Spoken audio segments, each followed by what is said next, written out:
92페이지에 중개계약 부분 들어갑니다.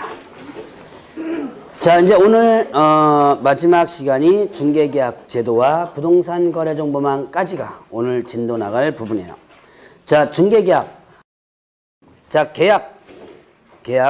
계약은 뭐와 뭐에서 성립한다? 계약.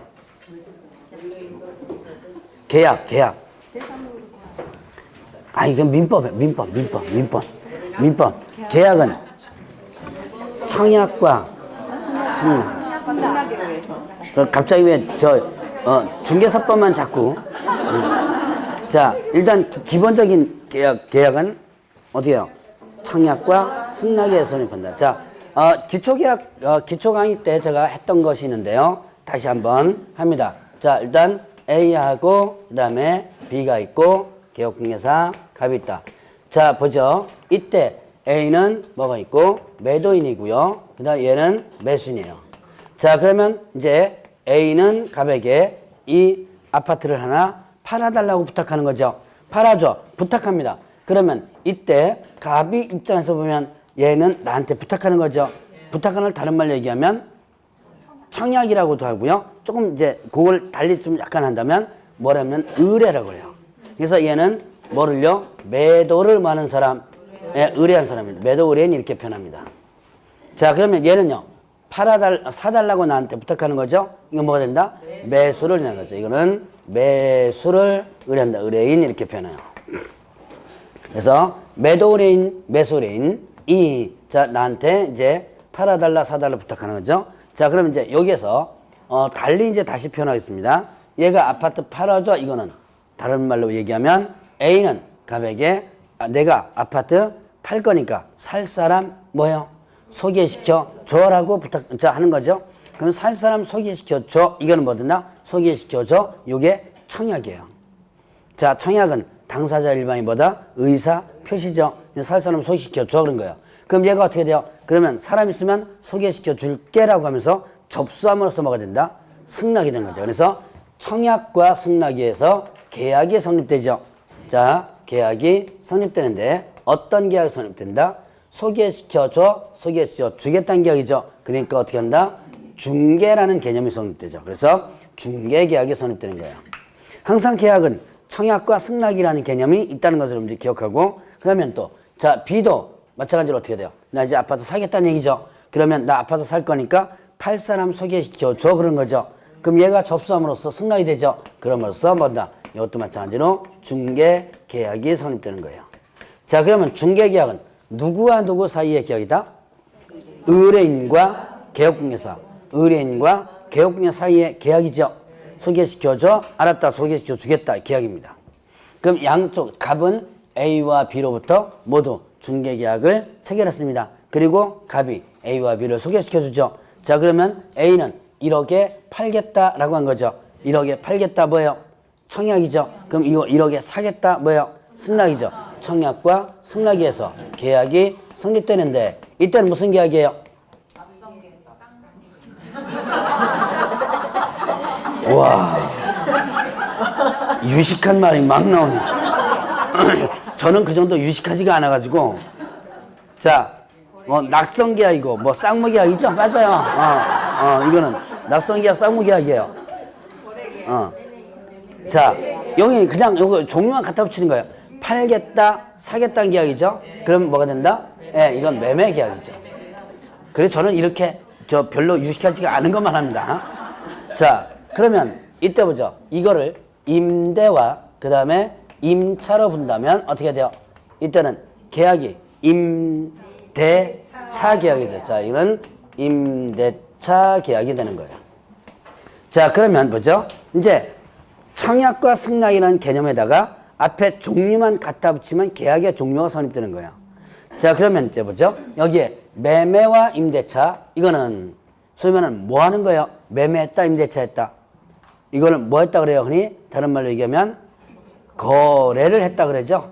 자, 그래서 매매계약과 임대차 계약을 통칭해서 표현하면 무슨 계약이라고 표현한다? 거래계약이라고 표현합니다. 자, 이 그림을 그린 이유는 바로 이제 마지막 판되니까 이제 모가지가 또 이제 완전히 가기 시작하네. 자, 이 그림을 그린 이유는 말은 뭐다? 거래계약과 중개계약 이 두 가지를 구분하기 위해서. 여러분들이 거래계약과 중개계약을 반드시 구분해 줘야 돼요. 거래계약은 거래하는 당사자 사이의 계약이죠. 중개계약은 의뢰인과 개업 공인중 사이의 계약이죠. 자, 이 두 가지. 자, 이거를 헷갈리면 끝까지 나중에 헷갈립니다. 거래계약할 때 쓰는 계약서를 뭐라 그래요? 거래계약서라고 그러죠. 중개사법 쉬워요. 예, 그렇게 민법처럼 이렇게 유식하지 않아도 됩니다. 자, 그럼 중개계약할 때 쓰는 계약서를? 그렇죠. 중개계약서를 하죠. 앞으로 거래계약서와 중개계약서를 많이 언급할 텐데 거래계약서는 언제 써먹는 거고 중개계약서는 언제 써먹는 거다 라는 것을 여러분들이 일단 알아두셔야 돼요. 자, 이거면 중개계약에 대한 기본 개념, 거래계약과 중개계약의 기본 개념 설명드렸고, 그럼 이제 중개계약 종류는, 자, 여러분들 교재 보면 일반 중개계약과 일반 중개계약과 그 다음에 또 뭐였나 전속 중개계약 이렇게 일단 구분해보죠.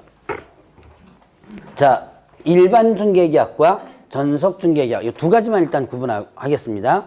자, 일반 중개계약은 일반적인 중개계약으로서 여러분들이 가장 많이 행하는 중개계약이에요. 의뢰인이 여러 개업공개사에게 경쟁적으로 의뢰해서 그 중에서 거래가 성사되는 개업공개사에게만 뭘 주는 거? 보수를 지불하는 거. 이것이 일반 중개계약이에요. 자, 여러분들이 보통 두 군데, 세 군데 이렇게 많이 내놓죠? 자, 일단 A는 자, 갑에게, 그 다음에 을에게, 그리고 병에게 여러 개업공개 내는 거예요. 그럼 자, B도 어떻게 돼요? B도 갑 사무실 찾아가고 을 사무실 찾아가고 병 사무실 찾아가죠. 여러 군데 놓죠. 그러면 A는 누구와 중개계약 체결한 거예요? A는 갑, 을, 병과 중개계약을 체결했죠. 자, 그러면 B는요, 누구와 중개계약을 체결했어요? 마찬가지로 갑, 을, 병과 계약을 체결한 거죠. 자, 그러면 이때 사무실에서 이제 갑 사무실에서 오라고 해서 가봤더만 A와 B입니다. 근데 여기서 협상이 잘 안 이루어져요. 그래서 깨졌습니다. 근데 다음날 을 사무실에서 옵니다. 연락이 와요. 그래서 가봤더만 A와 B. 여러분들 이렇게 해서 여러 군데서 같은 의뢰인을 만나는 경우가 있을 거야, 아마. 그러면 이렇게 됐을 때 을 사무실에서는 어떻게 한다? 자, 주로 뭐가 안 맞지 않아요? 가격이 가장 문제죠. 그래서 여기 가격 때문에 흥정이 잘 안 되는데 얘의 능력이 아주 흥정을 잘하는 사람이에요. 바로 이 사람이 장사를 잘하는 사람입니다. 이 능력을 길러줘야 돼요. 여러분들도 자, 공인중개사 자격증은 부동산 중개업을 하기 위한 전제 조건에 불과하다 그랬죠? 자격증 땄다고 해서 떼돈 버는 거 아닙니다. 그거는 전제 조건에 불과하고 여러분들이 얼마나 장사를 잘 하느냐가 문제죠. 바로 얘입니다. 얘가 장사를 되게 잘해요. 여러분들 나중에 이제 부동산 하시다 보면 내 사무실을 거쳐서 간 사람이 다른 사무실에서 만약에 계약을 체결했다는 소리만 나오면 열받습니다. 나한테 분명히 거쳐갔는데 나한테는 계약 체결 안 하고 저쪽에 가서 계약 체결하거든요. 열받아요. 그럼 열받지 말고 여러분들의 능력을 탓해야 돼요. 그래서 자, 얘가 아주 흥정을 잘합니다.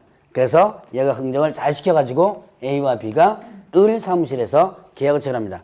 그러면 이때 어떻게 된다? 이때 자, 중개보수는 누구한테만 주면 되는 거예요? 예, 얘한테만 주면 되죠. 갑에게 줄 필요가 없죠. 자, 바로 이게 일반 중개계약 형태죠. 자, 그러면 이제 또 전속 중개계약은 자, 이거는 조금 이제 의미가 틀리죠. 자, 의뢰인이 특정한 개업공개사를 통해서 그 개업공개사에게만 뭐 하는 거, 의뢰하는 거. 자, A는 갑에게 나는 너한테만 의뢰하겠다라는 약속하는 거예요. 그 약속해서 계약 체결한 걸 모른다? 전속 중개계약을 해요. 자, 이 전속 중개계약이 이해가 안 되면 중개자를 빼라 그랬어요. 그러면 여러분들이 아주 많이 듣던 계약의 이름이 나옵니다. 소위 말하는 뭐예요? 전속계약. 어디서 나오는 거? 예, 연예인들. 그래서 앞으로 제가 강의할 때도 그냥 중개자 빼고 전속계약 많이 얘기해요. 자, 전속계약과 같은 개념이에요. 자, 연예인들이 특정 소속회사에 가서 전속계약 체결하죠. 기획사에. 그 다음에 거기에서 하는 일만 하죠. 자, 근데 만약에 딴 일을 갖다가 했다 그러면 전속계약 뭐가 된다? 위반이 되죠. 전속계약 위반이 되면서 어떻게 한다? 이제 뭐가 청구되는 거예요? 위약금이 청구되는 거죠. 그거와 같은 개념이다. 다만 여기는 중개자가 나오죠. 그러니까 여기에 소개자가 나오니까 여기에 중개라는 개념이 하나 더 들어간 거다라고 볼 수 있어요. 자, 그래서 이렇게 두 가지의 중개계약 개념을 한번 봤고, 자, 그럼 일단 일반 중개계약에서 보면, 자, 일반 중개계약서, 일반 중개계약서가 있습니다. 자, 일반 중개계약서 작성을 요청할 수 있다라고 했어요. 자, 그래서 일반 중개계약서는 누가?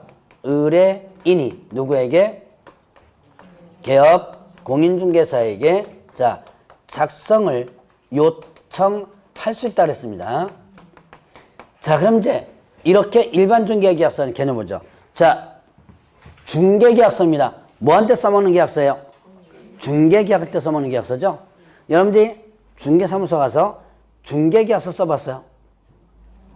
한 번도 안 써봤죠. 대부분 뭘 한다? 입으로 다 하죠. 팔아주세요. 알았습니다. 그 끝이죠. 이 입으로 다 합니다. 구두 계약을 체결하면 나중에 분쟁이 발생하죠. 이걸 문서화해보자 그래서 일반 중개계약서 서식을 만들어 놨어요. 여러분들 교재 보면 일반 중개계약서 잠깐 구경을 하면 자 95페이지에 나오죠. 예, 일반 중개계약서 이 서식을 만들어 놨습니다. 이걸 왜 만들어 놨냐? 하도 중개계약을 뭘로 하기 때문에 구두계약을 하기 때문에 그래서 이거를 만들어 놓고 만들어 놓게 만들어 놨는데 문제는 의무가 없어요. 의무가 없다 보니까 이 서식을 지금까지도 안 쓰고 있어요. 저는 개인적으로는 이걸 좀 의무로 만들어 놨으면 좋겠어요. 그리고 강의할 때마다 나중에 중개업을 할 때 꼭 좀 쓰시라고 얘기합니다. 여러분들 여기 학원 올 때 뭐 한 장 안 썼어요? 뭐 계약서 비슷한 거 하나 쓰지 않았어요? 이게 등록 할 때 학원 등록하는 그런 거 하나 썼죠? 그게 계약서예요. 별거 아니에요. 여러분들 하나 써가지고선 학원에 사인하고 했을 거야 아마. 자, 그게 바로 계약서다. 그러니까 뭐 계약서라고 해서 꼭 계약서라고 표시되어야만 계약이 되는 게 아니죠.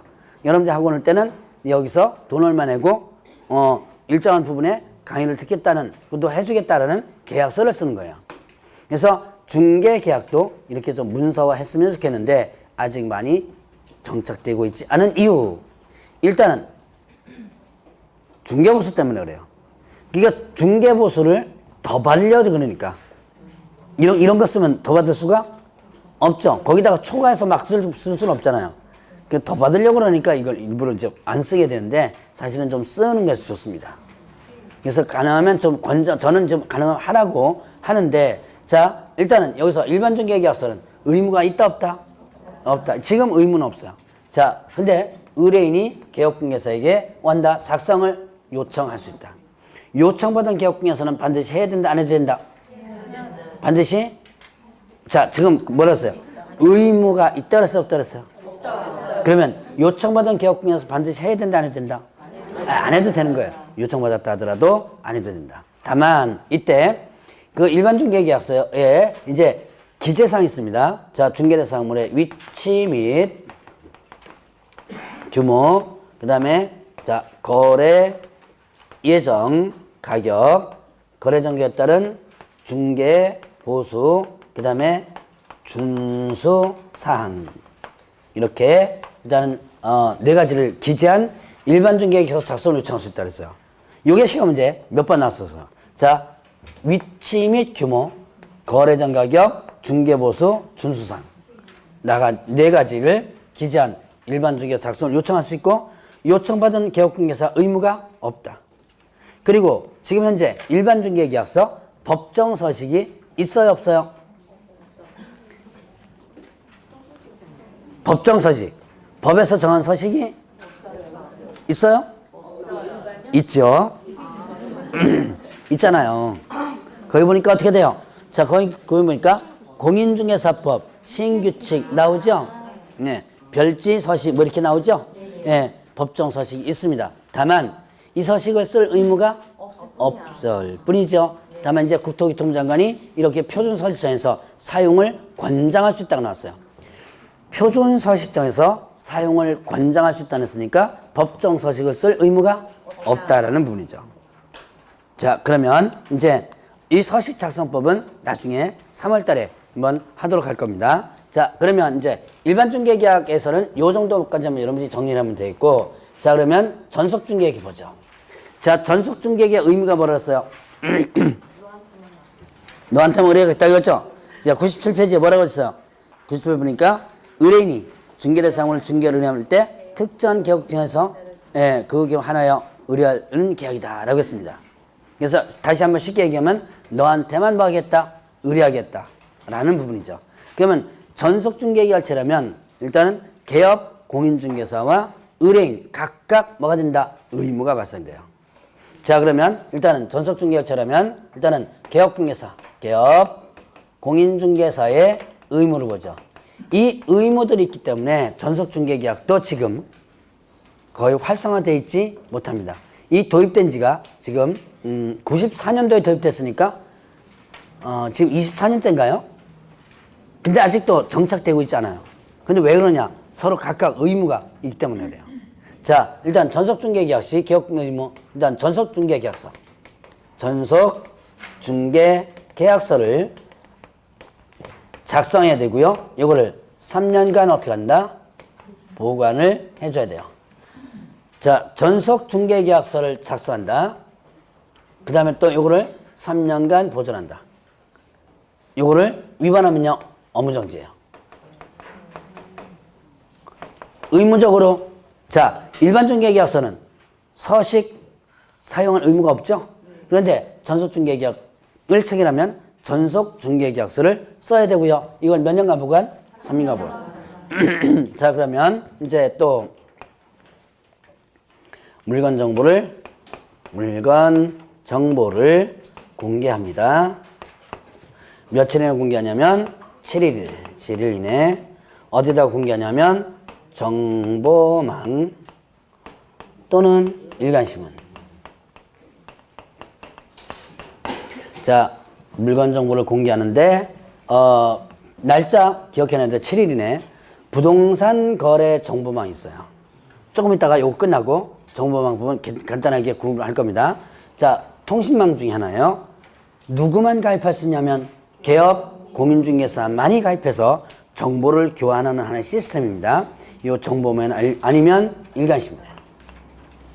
일간신문. 자, 여기다 광고하든지 여기다 공개하든지 둘 중에 하나예요. 자, 이렇게 물건 좀 공개하는 이유가 뭐예요? 물건 좀 공개하는 이유는 나는 너에게만 뭐 하겠다? 의뢰하겠다.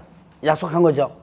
근데 이걸 서랍속에 박아놓고 오는 손님 기다리고 있다면 거래가 안 되겠죠? 그래서 거래를 빨리 성사시키기 위해서 이렇게 일단은 공개하는 거예요. 그 다음에 또 이제 의뢰인이 비공개 요청하면 비공개 요청하면 공개하면 아니 된다. 금지. 자, 의뢰인이 공개하지 말아달라고 요청한다면 어떻게 한다? 공개하면 안 된다. 이건 너 좀 몰래 좀 해줘라고 하면 일단 공개하면 안 되는 거예요. 자, 그러면 이렇게 두 가지 위반한다면 이때는 상대 등록 취소. 상대 등록 취소가 뭐였죠? 등록 취소를 할 수 있다, 안 할 수 있다. 할 수 있다 그랬죠? 자, 상대 등록 취소에 해당돼요. 자, 그럼 이제 또 공개했다면 공개 사실을 문서로다가 통지하라 그랬고요. 이렇게 공개했다는 거 연락해 줘야 돼요. 그 다음에 업무 처리 상황을 어떻게 하라? 통지하라. 어떻게 하냐면 2주일에 1회 이상 뭘로다가 문서로. 자, 업무 처리 상황이라는 게 있습니다. 업무 처리 상황을 통지하는데 이거는 소위 말하는 여러분들이 직장 다니셨던 분들 한 번이라도 썼을 업무일지와 비슷해요. 업무일지라는 것은 그날 일한 것을 퇴근할 때 이렇게 써놓는 거예요. 근데 이거는 자, 내가 당신 물건 중개에 있어서 이러한 일을 했다는 것을 알리는 거거든요.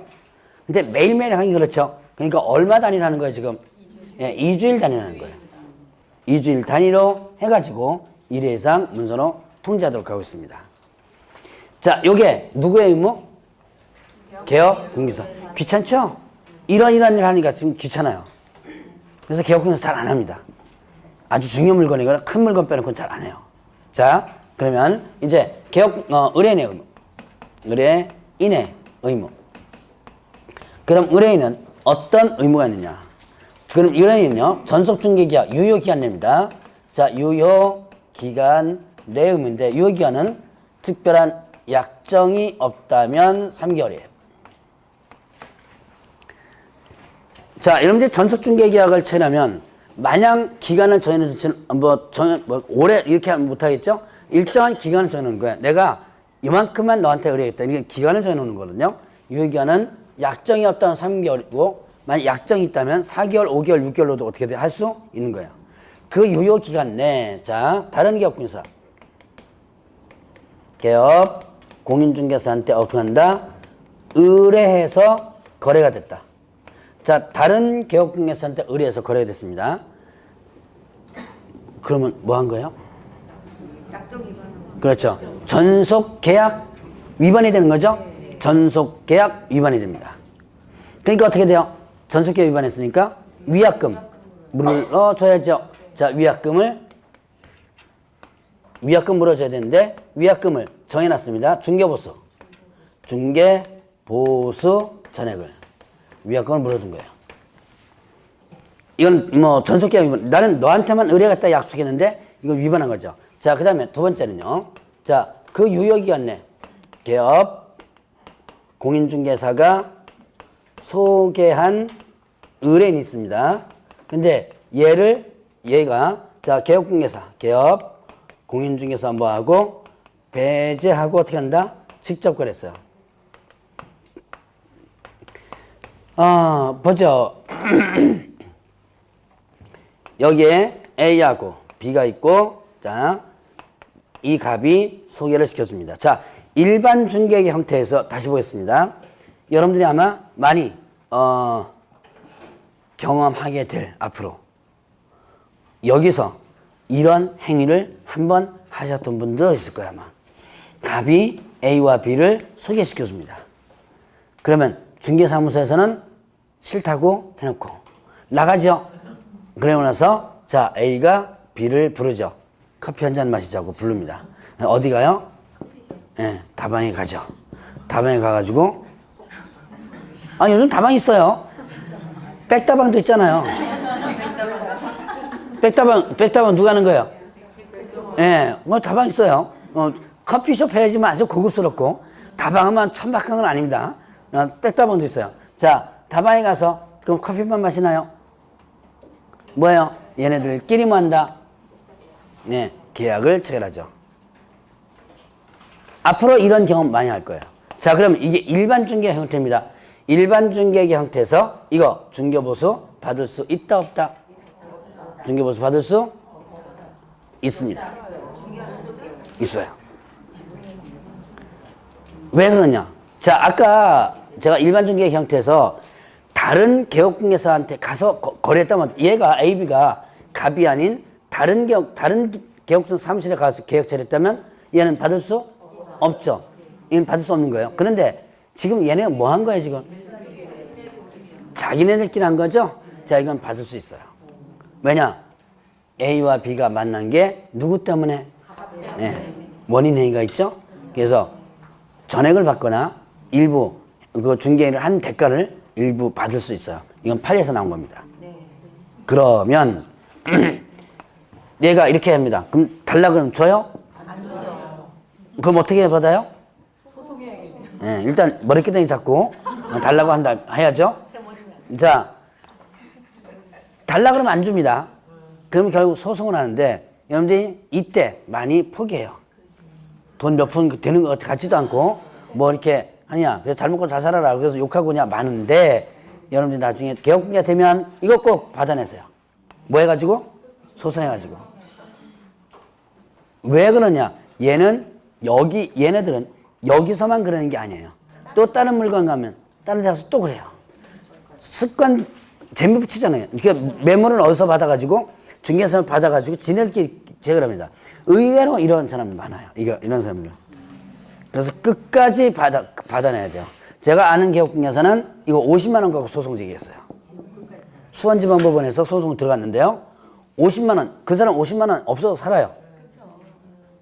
그래도 했어요. 받아냈어요. 50만 원 판결만 나는데 안 줘요. 그러니까 집 있죠? 집에 감유 들어가. 50만 원 때문에. 그렇게 해야지만 이 사람이 버릇을 고칠 수 있습니다. 그래서 어쨌든 자 일반 중개계약서 어떻게 한다? 어쨌든 받을 수 있다. 그런데 전속중개계약은 어떻게 되는 거예요? 지금 이렇게 아예 문구로 만들어 놓은 거죠. 그러면 어떻게 된다? 요거 중개부서 전액을 위약금으로 지불해 줘야지만 됩니다. 이걸요. 자, 그럼 이제 여기까지는 일단 전속계약을 위반한 거예요. 그러면 이제 보죠. 세 번째는 자 자기 스스로 발견한 상대방과 거래한 경우. 자, 스스로 발견한 상대방과 거래했습니다. 자, 내 집 판다 그러니까 옆집에서 쫓아가가지고 그 내가 사겠다 이런 거죠? 네, 이거예요. 이거는 자 전속계약 위반일까요, 아닐까요? 아니다. 이건 전속계약 위반이 아니다. 자, 전속계약이란 내가 너한테만 의뢰를 하겠다는 계약이에요. 그러니까 이거는 뭐 다른 데 의뢰한 것도 아니죠? 그래서 이건 전속계약 위반이 아니다. 그럼 전속계약 위반이 아니니까 뭘 받을 수 없어요? 위약금을 받을 수 없죠. 보수전액을. 그럼 결국 손해죠. 개업공개사가. 그러니까 이때 이제 일정 부분에 뭐를요? 비용을 받을 수 있다는 거예요. 그 비용이 자 중개보수 얼마 범위 내에서 50% 범위 내에서 그 비용을 지불한다.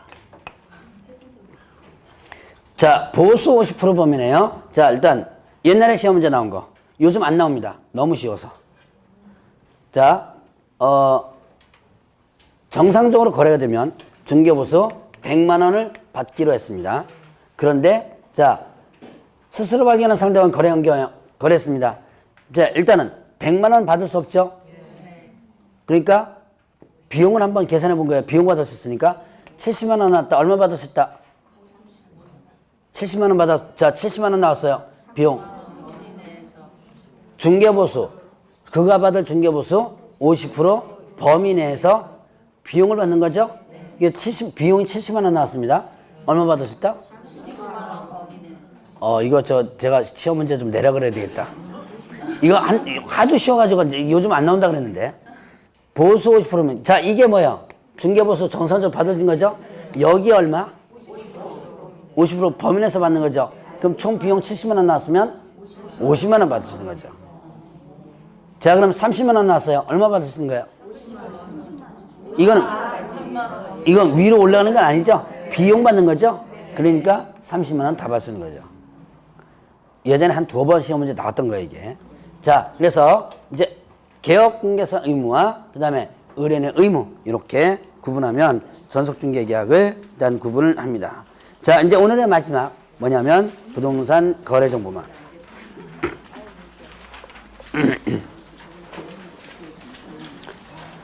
자, 부동산 거래정보망 이거는 뭐 여러분들 교재됐지만 94년도에 도입됐습니다.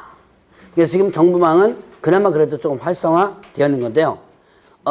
부동산 거래 정보망, 소위 말해서 하나의 통신망이죠. 이게 옛날에는 PC통신이라는 망을 이용했었어요. 그러니까 일반 전화회선입니다. 일반 전화회선을 이용해가지고 하다가 랜이라는 시스템으로 갔다가 지금 현재는 어느 망을 이용하고 있냐면 인터넷망을 지금 현재 이용하고 있어요. 자, 그래서 이 부동산 거래 정보망은 누구만 가입할 수 있다? 개업 공인중개사만. 자, 개업 공인중개사만이 가입할 수 있다 라고 했습니다. 자, 그러면 개업공개사가 서로 정보를 어떻게 돼요? 교환하는 시스템이에요. 자, 여러분들 교재 103페이지에 밑에 2번에 보면 지정 목적 있었죠? 어떻게 하는데 지정 목적이죠? 지정 목적, 지적이 아니고 자 지정 목적 있습니다. 거래정보 사업자를 지정해야 되는데 이때 자 거기 보면 국토교통부 장관은 이렇게 돼 있죠. 국토교통부 장관은 자 누구 상호간에 개업 공개상원회. 개업 공개상원회 부동산 매매 등에 관한 정보의 공개와 유통 촉진. 그 다음에 공정한 부동산 거래세 확립 이렇게 돼 있죠? 자, 그러면 거기 보니까 자, 일단 누구만 가입할 수 있다 그랬어요?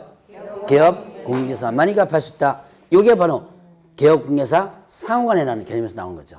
그러니까 정보를 어떻게 돼요? 누구끼리만 교환하는 거예요? 개업 공개사끼리만 교환하는 거죠.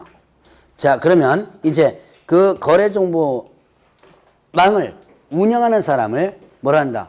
거래정보 사업자라 그래요. 정보망을 운영하는 사람을 거래정보 사업자. 그래서 거래정보 사업자에 대한 지정을 누가 한다? 국토교통부 장관이 할 수 있다 그랬죠? 중년이 할 수 있다.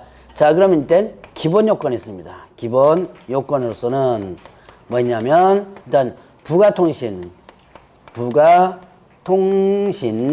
사업자 이해하시면 됩니다. 어느 법에 의한 전기통신사업법에 의한 누가 해주면 된다? 부가통신사업자야 된다. 사실 인터넷망으로다가만 운영하면 부가통신사업자가 아니어도 되는데요. 원래 이 정보망이 뭐를 이용하셨다고 그랬어요? 일반 전화회선인 부가통신사업자입니다. 그러니까 원래 옛날에는요 일반 전화회선을 갖다가 사용했던 망입니다. 이게. 자, 제가 아까 잠깐 뭐라 했었냐면 PC통신이라는 개념을 아마 잠깐 언급했을 거예요. 이거는 PC통신하면 옛날에 썼던 천리안, 나우누리, 하이텔 이런 것들 해보신 분 있을 거예요 아마. 해봤죠? 그걸로 아마 채팅도 많이 했을 거예요 아마. 자, 그 파란 화면에 이렇게 나온 거 있죠? 그거를 뭘로 했었어요? 전화선을 꼽아가지고 했었죠. 바로 이 부동산 거래정보망도 그렇게 전화선을 꼽아가지고 그 망을 이용했었어요. 전화선이라는 통신망이 있습니다. 기본 통신망이에요. 거기에 부가적으로 붙어가지고 통신 사업을 하는 사람들이 바로 부가통신 사업자입니다. 자, 근데 이제 지금은 전화선을 이용하지 않고 이제 인터넷망을 다시 이제 이용하게 되는데, 자, 어쨌든 기본적으로 이제 부가통신 사업자이지만 돼요. 이건 어느 법에 의해서 한 전기통신사업법. 자, 그러면 또 그 외 요건이 있습니다. 그 외의 요건이 있어요. 누구만 가입할 수 있다 그랬죠? 누구만 가입할 수 있다? 네. 개업 공인중개사만이 가입할 수 있다 그랬죠? 그래서 개업중개사 500명 이상 이용 그 다음에 신청해야 돼요. 500명 이상이 이용 신청이 되고 그 다음에 또 2개 이상의 자 특별시 그 다음에 광역시 도에서 각 얼마? 각 30명 이상 이렇게 됩니다. 자, 500명 이상 이용 신청하라. 요거는 누구? 개업 공인중개사. 자, 2개 이상의 특별시가 있어도 각 30명 이상 해줘야지면 되고요. 자, 숫자 일단 유념해서 보시기 바랍니다. 자, 이후 3월달부터는 여기서 이제 말장난 치는 것들 하나씩 좀 이제 볼 거예요. 그 다음에 이 정보망 안에는 무슨 정보가 올라가요? 부동산 정보 올라가죠. 부동산 전문가가 필요하겠죠. 부동산 전문가인 공인중개사가 필요합니다. 공인중개사 몇 명? 1명 이상 이렇게 되죠. 그 다음에 자, 이 부동산 거래정보망은 뭘로 운영하는 거? 컴퓨터로 운영하는 거죠. 그러니까 컴퓨터 전문가가 필요했죠. 컴퓨터 전문가, 정보처리기사. 정보처리기사 몇 명? 1명 이상. 이상이 확보해줘야 돼요. 그 다음에 이제 이거는 컴퓨터로 운영하는 거니까 컴퓨터 설비를 확보해줘야지면 되는데 이 컴퓨터 설비는 국토교통부 장관이 정하는 성능 용량 이렇게 됐어요. 자, 다시 한번 봅니다. 자, 일단 기본적으로는 부가통신 사업자야 되고요. 그 다음에 숫자 500명 이상 이용 신청하라. 2개 이상의 투표시간에 더해서 얼마? 각 30명 이상. 그러니까 전국적으로 회원을 가입하는 게 아니라 어쨌든 몇 개 이상 특강도예요? 2개 이상만 되면 됩니다. 자, 지금 부동산 거래정보망을 운영하는 부분은 공인중개사 협회에서 지금 있고요. 언젠가 광고 나오던데, 한방이라는 광고 나오던데, 이제 협회에서 하고, 그 다음에 또 한국감정원이라는 데가 있어요. 감정평가사와 관련된 부분인데, 거기서도 이제 정보망을 지금 운영하고 있습니다. 자, 그러면 일단 숫자가 이렇게 돼줘야 돼요. 그러면, 그 다음에 또 공인중개사 1명 이상, 정보처리 1명 이상, 컴퓨터 설비를 갖춰라. 고요. 이게 하나의 요건입니다. 요건은 시험 문제 아주 잘 나와요. 아주 잘 나오니까 다 기억을 해놔야 돼요. 언제까지? 아주 잘 나온다 그래서 지금 당장 기억하는 게 아닙니다. 언제까지? 시험 칠 때까지. 기억하면 돼요. 지금 다 외워놓으면 어떻게 해요? 까먹죠. 그러니까 여러분들이 암기를 하려고 노력하는 것보다는 맞아요. 이해하는 건 맞아요. 근데 이거 이해하나요? 이거? 정보 공인중개사 일명 공인중개사 일명 이상이구나. 이거는 이해할 게 아니죠. 이거는 그냥 자주 봐요. 그냥 자주 눈에 익혀두고 글자를 익혀두게 되면 나중에 암기할 때쯤 되면 어느 정도는 눈에 익으니까 쉽게 한번 정리가 아마 될 거예요. 자, 그러면 이제 이것을 가지고 이제 준비합니다. 서류를 준비하고 한 다음에 이제 지정 신청을 하는 거예요. 자, 지정 신청을 하는데 이때 지정 신청은 누구한테 하는 거예요? 누가 지정해줘요? 네, 국토교통부 장관이 지정을 해주죠. 자, 그러니까 국토교통부 장관에게 지정 신청을 하면 국토교통부 장관은 지정해주고 지정서를 교부를 해줍니다. 지정해주고 지정서 교부 주는데 이거는 언제까지 하냐면 30일 이내 이렇게 됐어요. 날짜. 이때 지정서 교부할 때 교부 전에 지정대장에 기재하고 교부하고요. 지정대장은 전자적 처리가 가능한 방법으로 관리하라고 그랬어요. 이거 어디서 본 것 같지 않아요? 많이 들어봤죠? 네. 일단 저번 주에 나왔어요. 네, 맞아요. 네. 좀 기억나시는 분 있을 거예요. 저번 주에 2개를 배웠거든요. 일단 공인중개사 자격증 교부할 때. 자, 자격증 교부할 때 어디다가 자격증 교부대장에 기재하고 교부하죠. 이때 교부대장은 전자적 처리가 가능한 법 관리하라 이렇게 했었고요. 그 다음에 또 하나 등록증 교부할 때 또 마찬가지로 어디다가 등록대장에 기재하고 교부하고 이때 등록대장은 어떻게 관리하라? 전자적 처리가 가능한 법 관리하라 그랬죠. 똑같아요. 여기도 이거 자, 증 교부할 때 이것도 하나의 증이라고 볼 수 있죠. 지정서. 증 교부할 때는 어디다 기재하고 대장에 기재하고 교부하고 이때 대장은 어떻게 관리하라? 전자적 처리가 가능한 법을 관리하라. 자, 이렇게 이제 교부를 했었습니다. 그러면 이제 운영 규정을 뭐 해가지고 제정하여 누구의 승인? 국토교통부 장관의 뭘 받는다? 승인받는다. 근데 운영 규정을 뭐 하고자 할 때? 변경하고자 할 때도 마찬가지로 국토교통부에 승인받아요. 자, 요거는 지정받은 날로부터 며칠? 요거는 3월. 앞으로 이 절차 아주 지겹게 볼 거예요. 자, 다시 한번 봅니다. 지정 신청을 하면 지정해주는 날짜는 어떻게 된다? 30일이고요. 지정해줬죠? 운영규정 제재안 승인받은 것은 언제까지다? 3월 이렇게 되죠. 이때 운영규정 내용에 위반해서 운영합니다. 자, 운영규정 내용에 승인받은 대로 운영하지 않았다 그러면 이때는 지정이 취소될 수 있고요. 그 다음에 500만 원 이하의 과태료 돼요. 자, 운영규정 위반되면 어떻게 한다? 지정이 취소될 수 있다. 그 다음에 또 500만 원 과태료. 자, 눈에 자꾸 익혀주세요. 지금 당장 외우라고 소리는 안 합니다. 자, 일단은 이렇게 해서 절차를 한번 봤고요. 자, 그럼 이제 의무를 한번 보죠. 자, 거래정보사업자. 거래정보사업자의 의무가 있습니다. 자, 거래정보사업자는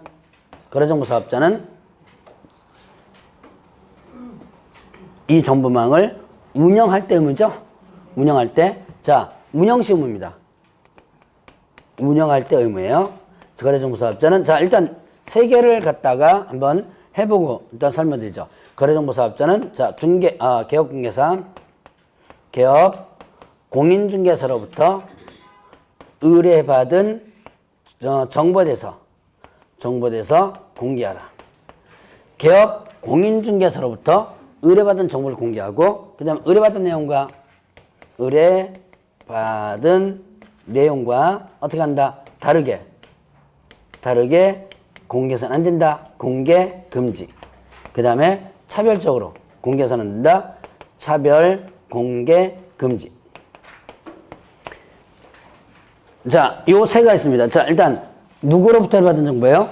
개업 공인중개사로부터 의뢰받은 정보를 공개하고 의뢰받은 내용과 다르게 공개해서는 안 되고 차별적으로 공개해서는 안 된다. 그럼 이 의무가 도대체 왜 나왔느냐? 이 의무가 나온 이유를 설명하려면 이거를 이용 절차를 잠깐 봐줘야 돼요. 이용 절차는 큰 이용 절차는 다음 파트 할 텐데 자, 간단한 이용 절차 보죠. 여기가 정보망입니다.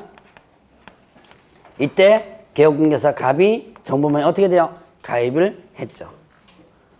돈 냅니다. 공짜로 이용하는 거 아니에요. 가입비 들어가고요. 이용료 들어가요. 자, 그러면 이때 여기에 A라는 의뢰인이 갑에게 뭐 하는 거예요? 물건을 의뢰하죠. 그럼 빨리 거래를 하기 위해서 갑은 정보망에 물건을 올리는 거예요. 그런데 여기서 조심할 거. 이 갑이 정보망에 자기가 직접 물건을 올릴 수 있는 시스템이 아니다. 내가 물건을 직접 못 올려요. 그럼 개업공개사는 거래정보사업자에게 뭘 보내냐면 정보 공개 의뢰서라는 게 있습니다. 자, 개업공개사가 뭘 작성한다? 정보 공개 의뢰서라는 게 있어요. 정보 공개 의뢰서를 작성합니다. 이게 이제 그 물건의 정보죠. 이렇게 공개해달라는 물건 정보를 싹 써가지고 이거를 어디로 보낸다? 정보망에 보내는 거예요. 팩스나 아니면 뭡니까? 요즘 메일 있죠? 팩스나 메일로 정보 공개 의뢰서를 보내면 작업해가지고 물건을 올리는 사람 누구예요? 거래정보 사업자가 올리는 거예요. 자, 이제 다시 한번 지금 부동산 거래정보망은 내가 정보에 접속해서 물건을 직접 올리거나 내리는 시스템이 아니다. 정보공개 의뢰서를 보내주면 누가 정보를 올린다? 거래정보 사업자가 올린다. 그러면 이 시스템을 여러분들이 이해를 하셨다면 다시 이쪽으로 옵니다. 자, 일단 거래정보 사업자는 누구로부터 의뢰받는 정보공개한다? 개업 공개서로부터. 이렇게 정보공개 의뢰서를 받은 것만 자체적으로 물건 수집해서 올리면 안 된다는 얘기예요. 자, 그 다음에 의뢰받은 내용과 다르게 공개해서는 안 된다. 그럼 어떻게 돼요? 정보공개 의뢰서가 있죠? 거기 있는 거 그대로 공개해요. 여기 거를 만약 바꾸거나 함부로 개업공개 허락 없이 바꾸거나 그러면 안 된다는 얘기예요. 이게 바로 의뢰받은 내용과 다르게 공개해서는 안 된다. 그 다음에 또 차별적으로 공개해서는 안 된다. 자, 오늘 정보공개 의뢰서가 2장이 들어왔습니다. 개업공개 두 명 이제 들어온 거죠? 근데 개업공개 3명 것은 오늘 당장 공개해주고 그 하나는 또 한 일주일 뒤에 공개해주고 이게 이제 차별 공개가 되는 거죠. 자, 이 의무를 이해하려면 이 이용 절차를 조금 알아주면 됩니다. 그것만 이해하면 이 이용 절차가 이 의무가 왜 나왔는지를 이해할 거예요. 자, 그러면 요거 위반하면 거래정보 사업자는 지정이 취소될 수 있어요. 그 다음에 형벌 1년 이하 징역 또는 1천만 원. 지정이 취소될 수 있고 1년 이하 징역 또는 1천만 원이고 그 다음에 이제 개업공개사 개업 공인중개사의 의무가 있습니다. 자, 개업공개사 의무는 자, 물건 정보를 거짓으로 공개하면 안 된다. 공개 금지. 그 다음에 거래가 완성되면 거래 완성 사실을 지체 없이 뭐하라? 거래정보사업자에게 통보해 줘야 돼요. 자, 개업공개사 의무. 이것도 뭐 여러분 이제 이 절차만 이해했다면 이게 이해될 거예요. 자, 물건 정보를 뭐 하면 안 된다? 거짓 공개. 자, 정보 공개 의뢰서를 보내주죠? 근데 거기다가 불리한 정보들 다 빼버리고 하면 안 되겠죠? 그 다음에 또 하나. 거래가 완성되면. 자, 거래 완성이라는 개념을 2가지를 같이 보죠. 중개 완성. 그 다음에 거래 완성. 중개 완성. 무슨 뜻이에요? 네, 중개가 하기로 완성한다. 완성하면 끝난 거죠? 끝난 거, 완성이 끝난 거죠. 중개가 일단 중개 완성의 개념을 물어보는 거예요. 중개 완성이란 중개가 끝난 거죠. 그럼 중개가 끝난 시점 언제? 그래서 계약서 작성 시점. 거래 성립 이렇게 표현하고요. 계약 체결 표현되죠. 그러니까 거래 성립 혹은 계약 체결. 즉 소개시켜준 입장에서 소개가 끝난 거예요. 계약서 쓰면 계약 체결되면. 자, 거래 완성이란 그렇죠. 거래가 끝난 거죠. 거래가 끝난 거니까 잔금 지불 시점이에요. 두 가지 의미가 틀리죠. 그냥 각각 다릅니다. 이거 이제 앞으로 특히 중개 완성은 앞으로 계속 쓸 거예요. 중개 완성이란 거래가 성립되었다라는 부분을 하면 되고요. 자, 근데 거래 완성은 거래가 끝난 거죠. 잔금 지불입니다. 거래 완성되면 지체 없이 거래 완성 사실을 누구한테 통보해 줘야 돼요? 거래 정보 사업자에게 통보해 줘야죠. 거래 정보 사업자 통보합니다. 자, 왜 거래 정보 사업자에게 통보하죠? 내려야죠. 맞아요. 내려야죠. 자, 만약에 이 개업공개사가 내가 물건을 올리고 내리고 할 수 있는 시스템이라면 이 의무가 안 나와요. 아니면 아예 지체 없이 삭제하라면 이런 의무가 나오겠죠. 근데 이게 지금 내가 올리고 내릴 수 있는 시스템이 아니죠. 그러니까 어떻게 된다? 여기서는 일단 거래가 끝났다는 것을 알려줘야지만 되죠. 그러면 거기 가서 내리죠. 자, 그러면 개업공개사는 어떻게 된다? 이걸 의무를 위반하면 이때는 업무정지. 이렇게 됩니다.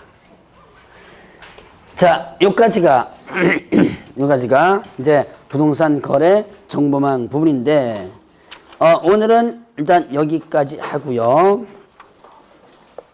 다음 주에는 뭘 할 거냐면 개업공개사의 기본윤리 있죠? 예, 거기서부터 나가도록 합니다. 1차 과목 공부 열심히 하셔야 돼요. 자, 다음 주에 뵙도록 하겠습니다.